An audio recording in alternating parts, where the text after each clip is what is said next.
right, so yeah, let me take you to our next story, and let me tell you something. The royals are spilling the tea.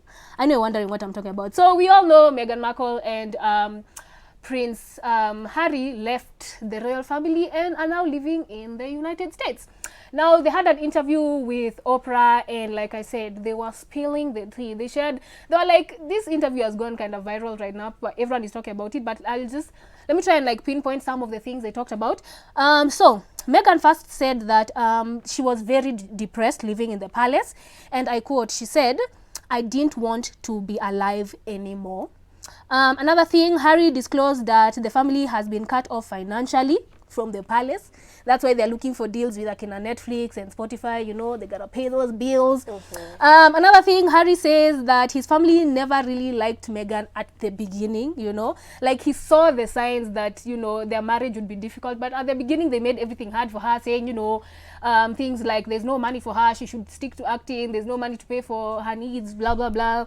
And then also Meghan disclosed that one of the members of the royal family was very concerned about how brown the kid would be. This is what we were talking about, Archie, her first pregnancy. They were very concerned, saying things like maybe they won't be provided for security or stuff like that because they are a bit on the melanin side. Yeah, we all know Meghan is half black. Another thing they said is that she said that it wasn't important if her child got the prince title because it really didn't matter to her. She didn't grow up around it. So she said that didn't really matter to her. So the fact that he's not going to get it doesn't really matter. Another thing is she said how the royal family are so willing to lie, you know, to protect other people, but would not say the truth to protect her and her husband. Remember when she was going through the whole scrutiny with like the tabloids and everything, no one from the royal family said anything. They actually like spilled a lot of things, but you know, those are some of the things that they said. And she also let Oprah know that she's expecting a girl this coming summer. Yes, yes, she's pregnant. Yes. Yeah, okay. That's a good news. Yeah, but I'm like, I feel like at the end of the day, when it comes to families and power and, you know, royalty and whatever, as into such things, they'll fight to protect their family. They'll fight to protect those that they feel that they need that protection. If you're an outcast, of course, watakatule design ya. But of course, they'll have to be very careful and very calculative about it. So it's very sad, but I love the fact that, you know, Harry has stood by her and he was like, you know what, this is my woman. We're going to ride and die together. We're going to do this together. So like for men, I think chukweni example kama hii. Ataka uko na kakiru kwa tu msimpo. Get, be a good person to the woman that you have. Fight for her, stand with her. Even though it means losing everything. Exactly. Even if it means, you know, losing some other things on the way. But enye ukwivi kunaitangwa je ni UK ama ni British? Britain. I feel so sad it's the 21st century and we're still talking about color. I mean, honestly, love does not have a color, and I do not know why people find trouble understanding just the basics of life when it comes to colorism or, you know, racism. I don't know why the British, royalties are having a hard time wrapping their head around the fact that he's already in love with someone who's black and they can't change that. You know, it's not like atiamka snap ebu love a white person and then it's so sad that he has to go through that, and even sadder that the family, of course the kids, are gonna grow up reading these things. And Harry is such a Diana's son, as in by the me naona tu a male Diana. That's true. In Harry. And that's why he said he left, you know, the royal family, because he didn't want history to repeat itself. Exactly. Because like the reason Diana died is she was running from paparazzi. That woman was on the tabloids every day, from the day she was married to all her children, literally to her death. And he was like, I don't want to like history to repeat itself. So he saw the signs and was like, no, okay, let's go. We gotta bounce. You know, at the end of the day, we basically all bleed the same. Like it doesn't matter what complexion you are, we are still the same. And I'm like, kama yeye anaambiwa ni mweusi, sasa watuka sisi. Hey, uko tunaweza hata tuta survive. Meghan literally looks white. Imagine. You're not even brown. You are.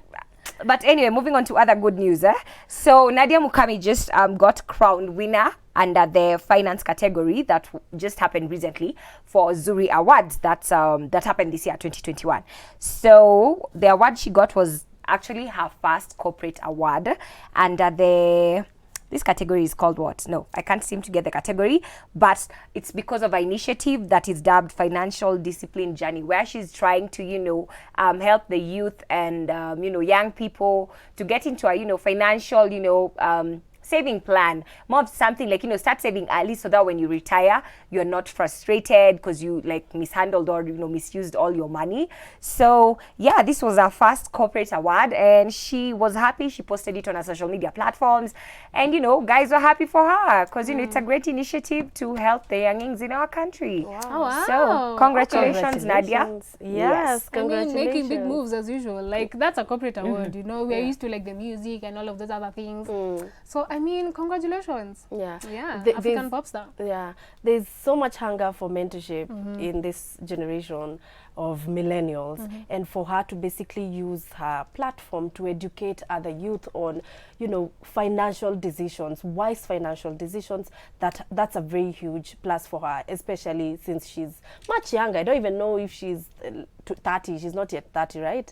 Yeah. So for her to do that and use her platform wisely, man, kudos to you, man. Oh wow, good for you, Nadia. But let me take you to our next story, which is in the 25. I keep forgetting. Tanzania is 6.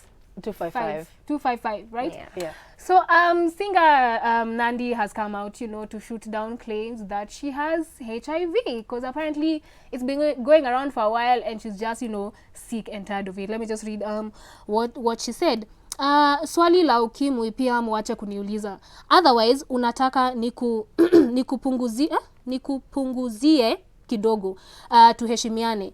Mnafanya hata wale wanao ukimwi kweli wajione hao sio binadamu wa kawaida. Hofu ya Mungu itawale. Yeah, so she's just saying, I don't know where these rumors started out. Honestly, I don't even think even her she's aware, but she went out to say that, she doesn't have it and, stop with the rumors because they make it seem like those who have it are not human. Yeah. It's very sad. I don't know, it's just so, exactly, the stigma that people have and how people feel they're so special because something has not happened to them but it has happened to someone else. But remember, at the end of the day, you never know. In this life, nothing is a guarantee. You never know what can happen to you. So as much as you feel you're opinionated to have opinions when it comes to other people's lives, you know what, sometimes you just have to shut your mouth. Man, I almost went to there, but I'm like, you just need to learn how to keep quiet. You don't have to have an opinion about everything. Like, can you be concerned about your health? Man, your wealth, drink water and mind your business. relationships, your everything, and leave other people's lives out of it. Because I'm like, does it make you feel better when you start such rumors? And even though she As had in- it, honestly, Yeah, even though she had honestly. it, it's her story to tell. You know what I mean? Yeah. Like if someone has cancer or think of any terminal illness, it's their story to tell. You're not going to go around and start saying, oh, by the way, Joyce has Nini. No, it has to be that person who has it to tell that story. Stop trying to pick at it and forcing them to come out and say it. My God, Yeah. to go 2000 and like 21. 2021. Why are we talking about these things? Why is it a story for us to tell? Because you have decided to be ignorant. You have decided you can peddle any rumor, and as long as people will always listen. People love gossip. Can we gossip about the right things? Can we gossip about nani akona awards Zuri? Let's gossip about positive things. Tafadhali. It's so crazy. But anyway, it's time for us to move on to the next segment of the show, which is Live Spots.